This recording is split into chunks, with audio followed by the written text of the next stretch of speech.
Le stoïcisme, une philosophie pour les guerriers modernes. On embarque ensemble pour une nouvelle aventure. Pas besoin de boussole, on part à la découverte du stoïcisme, une philosophie vieille de 2000 ans, née en Grèce. Mais attention, on ne parle pas de vieux grimoires, le stoïcisme, c'est du concret. C'est une manière de vivre qui nous apprend à être plus forts, plus résistants. Imagine avoir des super pouvoirs pour gérer le stress, les moments difficiles, les petits tracas du quotidien. Ça te tente? Alors, on continue. La préméditation des malheurs, un exercice pour les courageux, pour ceux qui osent affronter leurs peurs. C'est une pratique ancienne, mais toujours aussi pertinente aujourd'hui. Accroche-toi bien, on s'attaque à un exercice de champion, la préméditation des malheurs. C'est une pratique qui demande du courage et de la détermination. En se préparant mentalement aux difficultés, on renforce notre esprit et notre résilience. L'idée est simple, mais pas toujours facile. Il s'agit de se préparer mentalement aux obstacles. En visualisant les défis potentiels, on peut mieux les anticiper et les surmonter. Chaque jour, prends le temps d'imaginer les problèmes que tu pourrais rencontrer. Note-les dans un journal si cela t'aide. Écrire permet de clarifier nos pensées et de mieux comprendre nos réactions possibles. Un pneu à plat? Comment réagirais-tu? Pense à toutes les étapes nécessaires pour résoudre ce problème. Une dispute avec un copain? Une copine? Comment gérerais-tu cette situation? Réfléchis aux mots que tu utiliserais et à la manière dont tu pourrais apaiser les tensions. Un projet qui ne se passe pas comme prévu? Que ferais-tu pour surmonter cet obstacle? Envisage différentes stratégies pour rester productif et motivé. Imagine le pire qui pourrait arriver. Visualise chaque détail. En faisant cela, tu te prépares à réagir de manière calme et réfléchie. C'est vrai, ça peut paraître bizarre de penser aux choses négatives, mais c'est une méthode puissante. En affrontant nos peurs dans notre esprit, nous les rendons moins intimidantes. Mais c'est justement ça la force de cet exercice. Il nous rend plus résilients. La résilience est la capacité de rebondir après des épreuves, et cet exercice nous aide à développer cette qualité essentielle. En imaginant les difficultés, on se prépare mentalement à les affronter, on devient plus fort. Chaque obstacle visualisé est une opportunité de renforcer notre détermination. On n'est plus pris par surprise, on est prêt à réagir, on est prêt à tout affronter avec confiance. Cette préparation mentale nous donne un avantage, nous permettant de naviguer dans la vie avec assurance et sérénité. Anticiper les obstacles, s'entraîner pour la vie quotidienne. Imagine un boxeur qui monte sur le ring sans jamais s'être entraîné. Il n'a aucune chance. C'est pareil dans la vie. La préméditation des malheurs, c'est notre entraînement mental. On se met en situation de stress, on visualise nos réactions.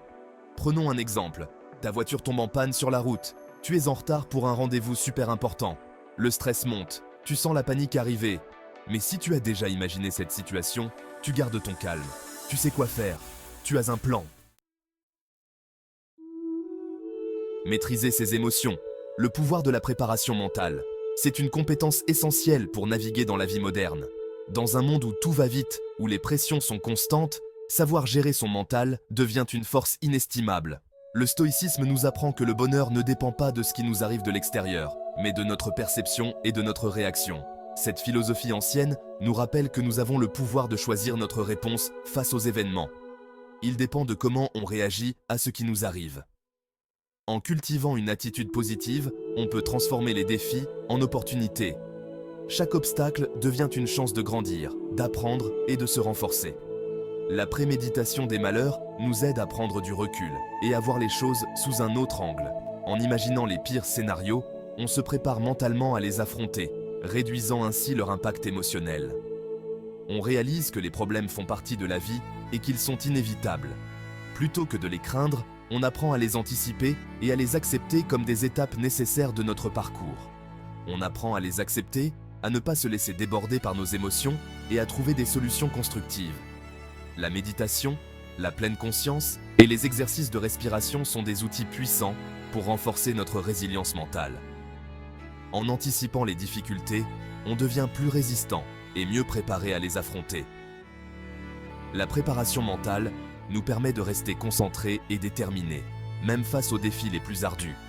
On se rend compte qu'on est capable de surmonter beaucoup plus d'épreuves qu'on ne le pense, et cela renforce notre confiance en nous. Chaque succès, aussi petit soit-il, devient une preuve de notre capacité à persévérer. On devient plus fort, plus confiant, plus serein, prêt à affronter les défis de la vie avec une nouvelle perspective. La préparation mentale n'est pas seulement une technique, c'est un mode de vie qui nous guide vers une existence plus équilibrée et épanouie. D'autres outils stoïciens, journaling et visualisation négative. Ces pratiques sont essentielles pour cultiver un esprit résilient et serein. Le stoïcisme, une philosophie ancienne, nous offre des techniques pour naviguer les complexités de la vie moderne avec plus de sérénité et de clarté. La préméditation des malheurs n'est qu'un outil parmi d'autres. Elle nous prépare à affronter les défis de la vie avec calme et sagesse. En anticipant les difficultés, nous pouvons mieux nous préparer mentalement et émotionnellement, réduisant ainsi l'impact des surprises désagréables. Le stoïcisme, c'est comme une boîte à outils pour muscler notre mental. Chaque outil a sa propre utilité et peut être utilisé selon les besoins. Que ce soit pour gérer le stress, améliorer notre résilience ou simplement trouver un peu de paix intérieure, ces outils sont là pour nous aider. Le journaling, par exemple, c'est une pratique très puissante. En écrivant régulièrement, on peut clarifier ses pensées et mieux comprendre ses émotions. Cette pratique nous permet de prendre du recul sur nos expériences et de voir les choses sous un nouvel angle. Chaque jour, prends quelques minutes pour écrire tes pensées, tes émotions, tes réflexions. Cette habitude quotidienne peut transformer ta perception de toi-même et du monde. En notant tes succès et tes échecs, tu peux apprendre de tes expériences et grandir en tant qu'individu. Cela va t'aider à te connaître davantage, à identifier tes forces et tes faiblesses. En relisant tes écrits, tu pourras voir ton évolution et tes progrès. C'est un miroir de ton parcours personnel, te montrant comment tu as surmonté les obstacles et célébré les victoires. La visualisation négative est un autre exercice intéressant. Elle nous pousse à envisager les pires scénarios pour mieux apprécier le présent. En imaginant ce que serait notre vie sans certaines choses ou personnes, nous pouvons développer une gratitude plus profonde pour ce que nous avons. Il s'agit d'imaginer la perte des choses qui comptent beaucoup pour nous. En faisant cela, nous renforçons notre gratitude et notre appréciation pour ce que nous avons. Cette pratique nous rappelle que rien n'est acquis et que chaque moment est précieux. L'objectif n'est pas de se rendre triste, mais de prendre conscience de la valeur de ce que l'on a. Cette prise de conscience peut enrichir notre vie quotidienne et nos relations. En cultivant cette gratitude, nous pouvons vivre de manière plus épanouie et plus connectée avec ceux qui nous entourent, appréciant chaque instant avec une nouvelle profondeur. Intégrer le stoïcisme, un chemin vers la sérénité. Le stoïcisme, ce n'est pas juste des idées. C'est une manière de vivre qui demande de la pratique, de la persévérance. Commence par intégrer un exercice à la fois dans ta routine quotidienne. La méditation, la préméditation des malheurs, le journaling. Choisis l'outil qui te parle le plus et consacre-lui quelques minutes chaque jour. Tu verras, les résultats ne se feront pas attendre. Tu te sentiras plus calme, plus serein, plus maître de ta vie.